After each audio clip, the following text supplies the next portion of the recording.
et du procureur général de la Cour suprême, Rodrigue Tonguet, nous y attend. Bamenda, Fou Augustine, abattu par un militaire. L'homme a été tué par un membre d'une patrouille à la poursuite d'un véhicule occupé par des individus suspects. Des précisions du ministre de la Défense dans un communiqué.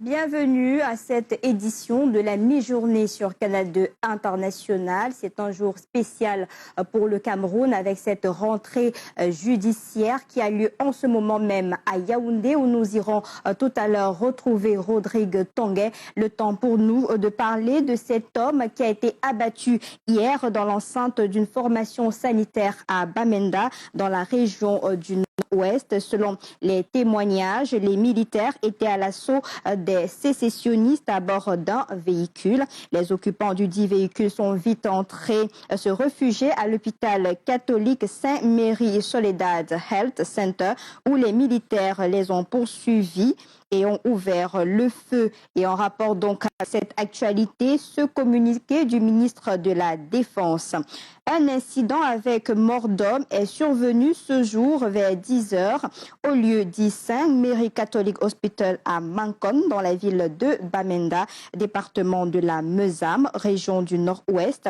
En effet, interpellé par une patrouille de la base aérienne 501 qui traquait précisément un groupe de terroristes, le véhicule de marque Toyota type Tercel immatriculé numéro 366 AB a refusé d'obtempérer, obligeant la patrouille à se lancer à sa poursuite.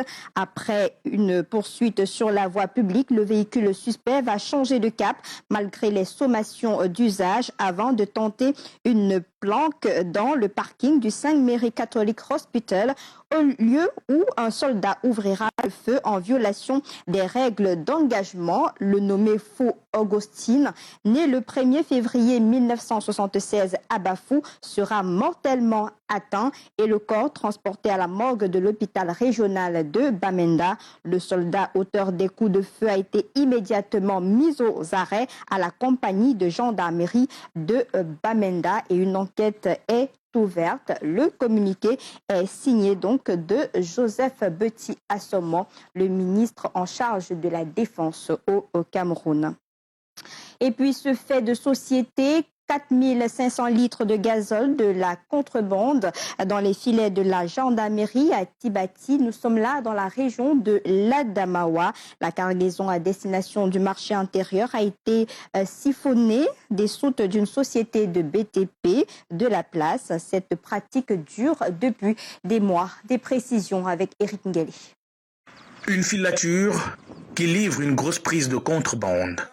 Une cargaison de 75 bidons de 60 litres pleins de gazole, soit 4500 litres au total, tombés dans les filets des autorités administratives de Tibati après des mois de siphonnage des cuves à carburant de l'entreprise Sogea Satom qui réalise les travaux de bitumage du Lolena Tibati sur la nationale numéro 15, Batiengatui Yokolena Tibati. Plusieurs dénonciations enregistrées au niveau des responsables de la société Sogea Satom en charge de l'exécution des travaux de construction de la route Lena Tibati, compte tenu du vol récurrent du carburant dans leur entreprise. Appuyé par l'escadron de gendarmerie numéro 101, Jerem Mayo Bagno, ils ont pu mettre la main sur cette cargaison de carburant qui serait soustrait, d'après quelques indications,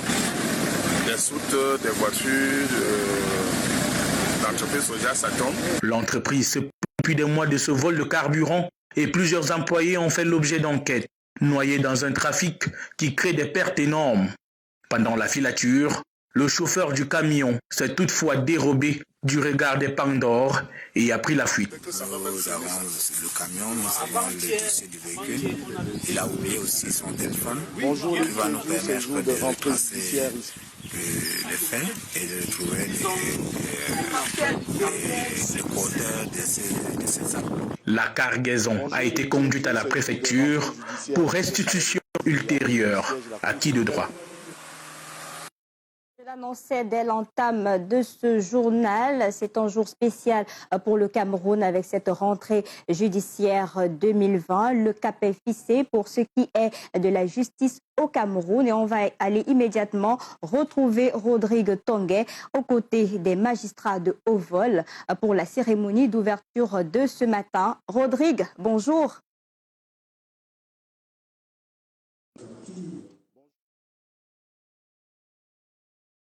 Yaoundé, où siège la Cour suprême du Cameroun, la plus haute juridiction du pays. Vous le savez, l'enjeu, c'est de dresser l'agenda pour l'année 2020, mais aussi poser la rétrospective en regardant dans le rétroviseur pour voir comment l'année 2019 a été exécutée, comment les consignes données l'année passée en janvier ont été exécutées. Vous savez, l'année 2019 a été émaillée par la question sur le port de la robe par les avocats qui l'ont suspendu, protestant contre le respect du code de procédure pénale au Cameroun, notamment, entre autres griefs formulés. Nous venons d'écouter ici au Palais de Justice les réquisitions du procureur général Luc Diodo. Il est revenu notamment sur la question d'Habeas Corpus qui a longtemps et plusieurs fois été usité par les avocats, par la défense, et donc les magistrats ont eu la gestion. Et il s'est agi de revenir entre autres sur la question de l'inamovibilité des magistrats qui peut être une source de respect de l'habeas corpus.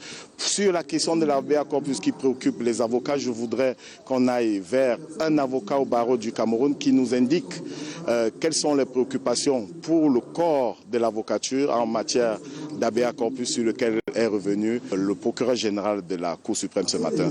Bonjour maître. Bonjour Rodrigue, j'avoue que je suis très flatté que le procureur général ait choisi de requérir en cette rentrée sur l'habeas corpus. Parce que pour ceux qui ne le savent pas, c'est une procédure qui vise à remettre en liberté certaines personnes qui auraient été embastillées de manière illégale ou tout au moins sans le respect de certaines formalités. Et l'année judiciaire qui s'achève a été une année assez courue en cette matière. Nous n'avons pas déposé moins de 500 demandes d'habeas corpus en instance, puisque c'est une procédure qui commence au TGI, qui est de la compétence du président du TGI. Nous avons régulièrement fait appel, puisqu'à chaque fois nous avons été déboutés. Vous avez évoqué également la question de l'inamovibilité des juges. Vous savez, ce qui rend frileux nos magistrats, c'est cette question-là. Parce que, voyez-vous, on ne sait jamais de quoi demain sera fait. On est à la merci d'un seul homme, et pourtant on vous dit bien que désormais, depuis la Constitution de 1996, la justice s'agit d'un pouvoir. Que le procureur général parle de l'inamovibilité des magistrats, je pense que c'est un signal fort. Maître Michel Tchalé, merci. Vous voyez l'île Piédou, il s'agit de dresser l'agenda pour l'année prochaine. Il y aura certainement un fort relan de liberté publique puisque l'habeas corpus touche aux libertés publiques et individuelles. Il y aura peut-être un fort relan de politique tout à l'heure lorsque le premier président de la Cour suprême prendra la parole à son tour pour tracer l'agenda de 2020. Et nous serons toujours là pour suivre cette actualité ici au Palais de justice de Yaoundé où est logée la Cour suprême du Cameroun et où je me trouve face à la caméra de Serge Alain Ziebo. Merci à vous Rodrigue Tonguet, on l'a bien compris, l'habeas corpus au cœur de cette rentrée judiciaire et on aura d'autres précisions à 19h50, toujours avec Rodrigue Tonguet et Serge Alain Ziebo en direct de Yaoundé. Autre sujet, un important stock de médicaments de la rue saisi et brûlé dans la région de l'Est. Une initiative des éléments du secteur douane de cette localité qui s'engage ainsi à mener la vie dure à certains fraudeurs. Des précisions avec Junior Houssin et Kizito Koumaï. Sous ce feu ardent, disparaît en fumée un important stock de médicaments de la rue. Un stock d'à peu près 78 millions qui est en train d'être détruit. Généralement, ce sont des antibiotiques, des médicaments programmes subventionnés par l'État, comme la Téjunate, et bien sûr des médicaments qui n'ont pas l'autorisation de mise sur le marché. On C'est la conséquence directe d'une saisie opérée par les éléments du secteur douane de la région de l'Est en partenariat avec le FMO. Que notre travail nous permet de découvrir différents trafics. Et dans ce cas, les trafics en médicaments, nous les saisissons pour mettre à la disposition des autorités. La lutte contre les médicaments de la rue et autres produits frauduleux s'intensifie dans la région. Les autorités entendent éradiquer la vente illicite des médicaments dans la région de l'Est. C'est des activités qui s'inscrivent dans le cadre de la mise en œuvre des politiques publiques définies par le gouvernement. Donc, vous-même, vous pouvez apprécier les résultats. Ce stock saisi s'évalue à un peu plus de 78 millions de francs CFA. Et l'actualité est dense également dans la ville de Douala depuis ce matin avec une problématique. Comment résoudre le problème de financement des start-up et des petites et moyennes entreprises? Le gouvernement veut voler au secours des jeunes du secteur qui éprouvent de nombreuses difficultés sur le terrain. Pour ce faire, il vient d'organiser un atelier national sur le crowdfunding à Douala. Les travaux y relatifs se tiennent en ce moment dans la ville où on va aller retrouver immédiatement Michael Tipkio pour les dernières informations. Michael, bonjour. Bonjour Lille et bienvenue ici à l'hôtel Sawa de Douala où se tient depuis ce matin un atelier national sur le crowdfunding. Le thème retenu pour les travaux qui se déroulent depuis ce matin dans la métropole économique du Cameroun, le crowdfunding, un financement participatif au service des petites et moyennes entreprises. Dans cette salle juste derrière nous sont réunis plus de 500 participants qui sont venus de différentes villes du Cameroun pour participer à ces débats. Entendez bien sûr pour ceux qui nous regardent que le crowdfunding est un mécanisme de financement permettant de collecter les fonds nécessaires à la réalisation de projets auprès des internautes par le biais de plateformes dédiées offrant une visibilité aux différents projets des entreprises particuliers, associations et collectivités locales. Conscient justement de ce que le gouvernement éprouve quelques difficultés à apporter du financement aux start-upers, aux petites et moyennes entreprises de notre pays. C'est ainsi que des études ont été menées pour mettre sur pied justement ce mode de financement appelé le crowdfunding pour aider de petites et moyennes entreprises et des start-upers également qui lancent des activités. Il sera désormais question, après les travaux qui se tiennent encore en ce moment juste ici derrière nous, de s'entendre sur un mécanisme de mise sur pied de ce crowdfunding dans notre pays. C'est ainsi que ce matin, on a d'ailleurs assisté à un exposé sur la modélisation d'un schéma pour la réussite du crowdfunding au Cameroun. Un exposé riche avec des échanges, également l'expérience camerounaise en matière de crowdfunding qui a été également présentée ici avec des réalisations comme celle des jeunes start-upers comme Artusan, William Elon et bien d'autres qui ont été cités comme exemples ici dans ce domaine.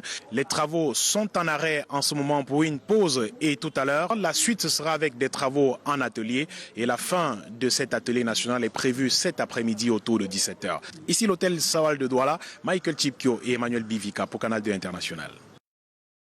Michael, vous faites bien de parler de crowdfunding, mais c'est quoi son importance? Je vous propose cette réaction du ministre Luc-Paul Motazé qui revient sur l'importance du crowdfunding, toujours au micro de Michael Tipkio. Et cela, je ne fais que reprendre les instructions fortes des chefs d'État de la CEMAC qui, depuis le grand sommet de décembre 2016 à Yaoundé ou alors le récent sommet des chefs d'État de la CEMAC du 22 novembre 2019, rappelaient le rôle important que doit jouer le secteur privé pour la relance de la croissance.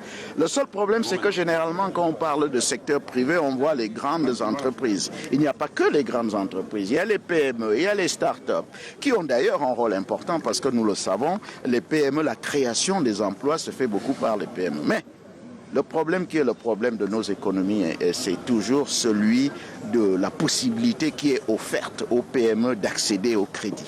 C'est extrêmement difficile. Au niveau du gouvernement, un certain nombre d'efforts ont été faits, mais nous avons pensé qu'un atelier comme celui-ci est également important, celui d'amener ce qu'on appelle le financement participatif, c'est-à-dire que tout individu, face à une belle idée, peut entrer dans une affaire. Ça peut être de plusieurs formes. Ça peut être que vous aidez tout simplement simplement quelqu'un qui a une très bonne idée. Hein. On a entendu parler des drones, on a entendu parler de cardiopades, de Arthur Zang. Quelqu'un peut dire, un mécène, c'est du mécénat à ce moment-là, un mécène peut dire, mais c'est très important, je vais participer, je vais aider.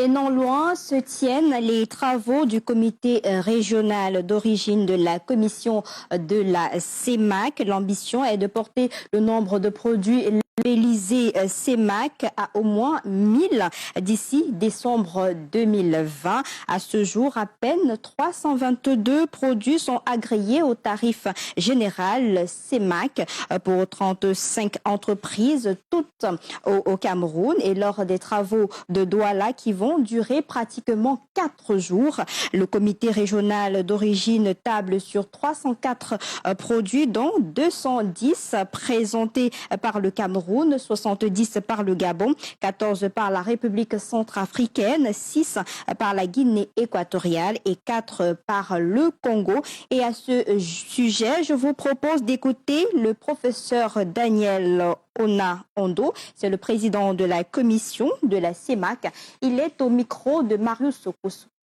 Le comité régional d'origine va agréer les entreprises qui sont appelées à exercer dans l'espace régional et bénéficier des tarifs préférentiels.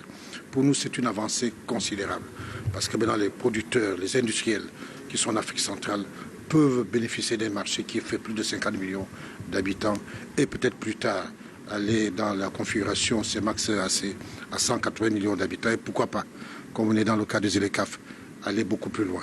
Donc aujourd'hui, pour nous, c'est une avancée considérable. D'abord, ça permet de régler nos problèmes de balance des paiements.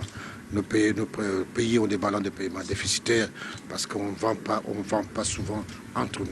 Deuxième problème, une économie considérable des devises. Et je crois que ça permet aussi de booster l'industrie locale.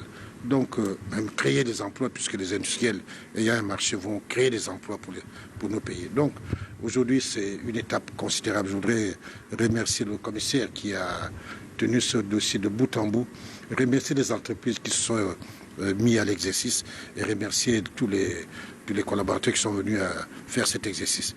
C'est important pour qu'on commerce entre nous. On vous a donné l'exemple, on a un déficit en viande carnée. Et aujourd'hui, nous savons qu'au Tchad, au Cameroun, à la République centrafricaine, il y a des bœufs qui sont là, qui peuvent nourrir toute l'Afrique. Malheureusement, personne ne les utilise. Et pour votre gouvernement, la dernière réunion des chefs d'État qui s'est tenue à Yaoundé a mis l'accent essentiellement sur le programme d'intégration régionale. Et Carole Yemelon, Marius Kossou suivent pour nous également cette actualité et autre sujet toujours en débat dans la ville de Douala depuis ce matin, c'est la démarcation de la frontière entre le Cameroun et la République du Congo. Les deux pays sont en séance de travail actuellement dans la cité économique. C'est une rencontre pour la 3e fois après mai 2019 et juillet 2019 à Ouesso au Congo. Cette initiative entre dans le projet de l'Union africaine qui envisage donc la démarcation des pays de l'Afrique à l'horizon 2022. Et on va retrouver notre équipe sur place, Monique Naoussi Fosso et Henri Tinda pour les dernières informations. Monique, bonjour. Bonjour Lille, le Cameroun et la République du Congo partagent 496 km de frontières terrestres et fluviales tracées par les Allemands et les Français en 1908, précisément à Ouesso, la ville qui abrite l'essentiel de la communauté camerounaise au Congo. 118 ans après, cette frontière est détériorée, les bornes sont disparates, d'où la rencontre relative à la démarcation de la frontière commune entre les deux pays, co-présidé par le ministre camerounais en charge de l'administration territoriale, Paul Atangadji, en compagnie de son homologue congolais, Boulou Zéphira, que je vous propose d'écouter. Les problèmes de frontières, déjà entre le Congo et le Cameroun, il n'existe aucun conflit, aucun malentendu. Et donc pour nous, c'est déjà quelque chose de très bien. Et vous savez que la frontière est souvent cause des problèmes entre États. Et pour le Congo et le Cameroun, il ne subsiste aucune zone d'ombre. Et donc de temps en temps, il faudrait que nous nous retrouvons. Vous savez, comme a dit le ministre de l'administration territoriale, c'était conclu entre les Français et les Allemands en 1908. Et donc, il nous faut revisiter à peu près nos bornes. Et donc, c'est pour cela que nous retrouvons pour essayer de regarder, pour toujours continuer à réaffirmer cette frontière. Les travaux s'achèvent demain avec la signature d'un chronogramme de travail sur les 12 prochains mois. À la troisième rencontre entre le Cameroun et le Congo pour la démarcation de la frontière commune entre les deux pays, Monique Naoussi, Henri Ntinda pour Canal 2 International. Merci à vous. Et on l'a suivi, le ministre de l'administration territoriale, Paul Atangandi, assiste donc aux travaux. On prend cette transition.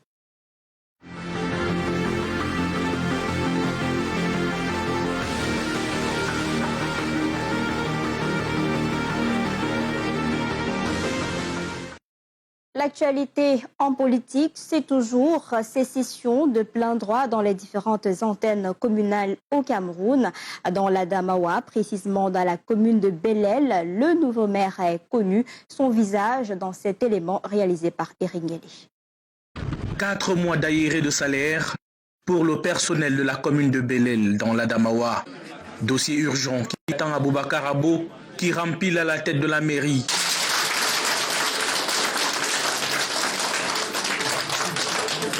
Ainsi en a décidé à 100% ce 18 février le conseil municipal composé de 25 membres, un second bail rendu possible grâce à la discipline qui a régné sous la férule des mandataires du comité central du RDPC, bannière sous laquelle a toujours été la commune et confortée au soir du scrutin du 9 février dernier. Témoins de l'histoire, les populations nourrissent des attentes légitimes sur ce nouveau mandat. On fait d'abord la lumière parce qu'on a les problèmes de la lumière et encore les routes et les problèmes aussi des enseignants dans notre arrondissement. Surtout dans les jeunes de Louguéré, on a des problèmes des enseignants. Nous voulons qu'ils nous appuient beaucoup sur les intrants. Les intrants, même s'ils peuvent nous trouver les tracteurs. Le maire de Belel sera accompagné durant son quinquennat d'Emmanuel Oumara et Mouamadou Awa, respectivement élus premier et deuxième adjoint au terme d'une séance supervisée par le sous-préfet de cette unité administrative. Tout s'est passé dans le calme, dans la discipline et dans la transparence. Ils doivent inspirer confiance et rassurer les populations. Élargir l'assiette fiscale pour dépendre le moins possible des perfusions de l'État à travers les centimes additionnels communaux, Aboubakar Abo devrait en plus panser les plaies nées de la confection des listes de candidature au municipal. Les exécutifs communaux de certaines mairies dans le Onkam sont également connus depuis quelques jours, même si l'on a noté quelques éclats de voix dans certaines localités. Pierre-Marie Kiwou et Christian Bousseux. Quelques jours après la promulgation des résultats de l'élection municipale du 9 février par les structures en charge, le préfet du Onkam, Luc Nongo, a procédé dès ce jour aux élections des exécutifs communaux. Son périple a débuté à Bakou, où à l'appel, les 25 conseillers étaient présents. Conformément au texte en vigueur, on a procédé aux élections. Charles Emedek est à nouveau maire de Bakou, avec pour premier adjoint Djemeni Cyril et pour deuxième Noubissi Alice. À Bana, ce fut le même rituel. Et les conseillers ont porté leur choix sur Sanga Jean-Baptiste comme maire, Nouga Richard, premier adjoint, et Kweka Nancy, deuxième adjoint. À Banka, tout a commencé dans la sérénité. Et très vite, le maire, en la personne de Monsieur Joseph, est élu venant du parti MCNC de Monté-Coabiteux.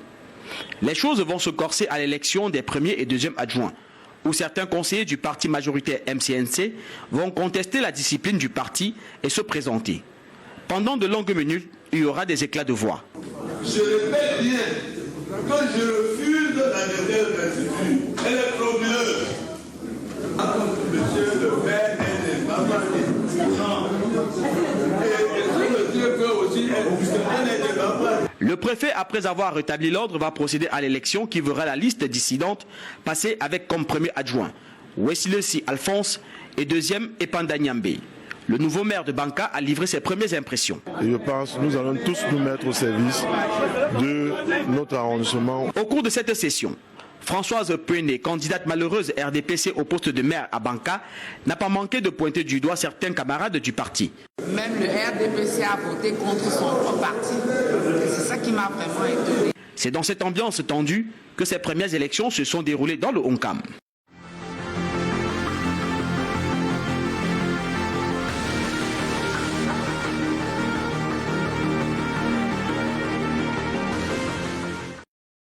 Vous le savez certainement, après le boulot, il y a la retraite, un moment que redoutent plein de travailleurs. Pourtant, il faut bien y penser, c'est un moment crucial de la vie où tout peut basculer si l'on n'est pas averti. Comment préparer sa retraite? Ce sujet était au centre d'une rencontre hier à la paroisse du centenaire de l'église évangélique du Cameroun de Makepe, en présence de notre reporter Yasser Trésor Tanon. Peu importe le travail que l'on fait dans la vie, un jour vient toujours l'heure de la retraite. Une situation qui parfois en Afrique et au Cameroun en particulier semble surprendre les concernés.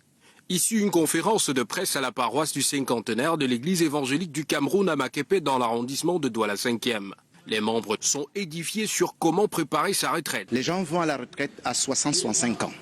Ce qui fait que les retraités de 85 ans ne peuvent plus se sentir aussi importants ou aussi assistés qu'avant. Généralement, dans les maisons solitaires où ils se trouvent, ils se suicident et ne meurent pas. Par contre, en Afrique, les gens ne se suicident pas, mais ils meurent de l'isolement. Ils meurent de l'absence d'amour familial. Et c'est pour cela que nous exhortons les gens, les jeunes, les familles à mieux encadrer les retraités. L'idée d'une telle conférence est partie d'un constat bien clair au sein de l'Église. Beaucoup sont allés en retraite déjà. Beaucoup sont sur le point d'aller en retraite. Et il nous a été donné de remarquer que ces retraites sont vécues diversement et dans certains cas très difficilement. Nous l'avons perçu comme un signal d'alerte. Un événement qui vient à point nommé et qui va faciliter une meilleure appréhension de la retraite. Même si nous n'avons pas l'habitude d'y penser, soit par peur, soit par méconnaissance, soit par refus d'arrêter de travailler, aujourd'hui, le groupe d'hommes a fait un pas pour nous rappeler qu'il y a une vie après la retraite. Chaque participant est parti avec des connaissances bien fournies et une bonne idée de la gestion de la retraite, avant et après. Et une bonne retraite se prépare dès maintenant. Une bonne nouvelle pour la jeunesse, un recrutement de plus d'une centaine de jeunes dans les métiers agro-pastoraux annoncé hier à Yaoundé. C'était au cours du lancement de la 3e phase d'insertion des jeunes dans ce secteur d'activité. Alain Gislain Kanga, Michel Foucault à Yaoundé. Le gouvernement multiplie les astuces pour inciter les jeunes au travail de la terre. Le ministre de l'Agriculture et du Développement rural a lancé la 3e phase d'insertion des jeunes aux métiers agro-pastoraux le 17 février à Yaoundé. C'est une phase importante de ce projet parce que nous avons attaqué la phase pérennisation et transfert des compétences aux structures pérennes du Minader et du Minepia et aux collectivités territoriales décentralisées dans ce contexte de décentralisation où certaines compétences doivent être transférées. La formation des jeunes est pour le gouvernement un maillon essentiel d'amélioration du cadre de vie et de création de richesses en milieu rural. Le Minader veut créer une synergie d'action pour qu'il y ait une complémentarité des autres actions menées. L'offre que nous avons est de 3 520 jeunes à recruter dans 88 centres. Nous recruterons 116 jeunes au métier de maître pêcheur dans les 9 centres de pêche au mois de novembre. Nous avons aussi comme annonce qu'on ne s'occupe plus que des jeunes. À partir de maintenant, dans les territoires où il y a des centres de formation, nous allons démarrer la formation continue des producteurs pour les faire passer d'un niveau de performance A à un niveau de performance B.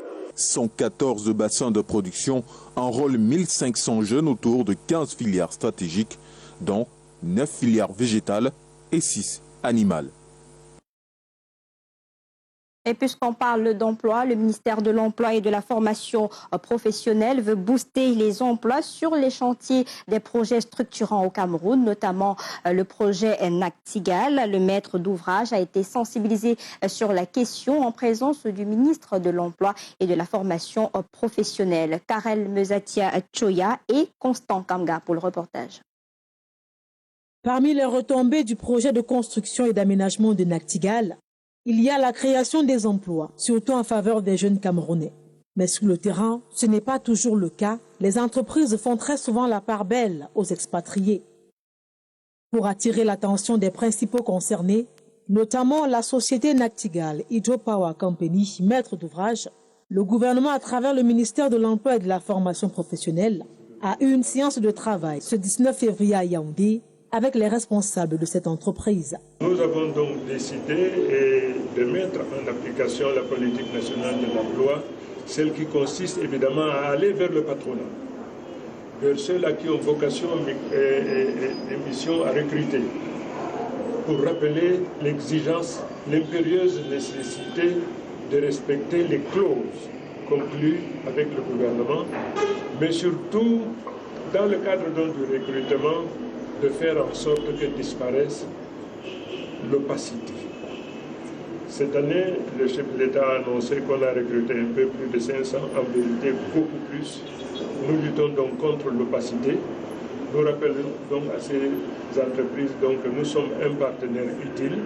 Issa Chiroma Bakari a donné des directives en précisant que le département dont il a la charge va également jouer sa partition. C'est notre rôle en tant que maître d'ouvrage et en tant que concessionnaire de la construction du barrage hydroélectrique, de la production d'électricité, de nous assurer que nos contractants respectent les dispositions réglementaires.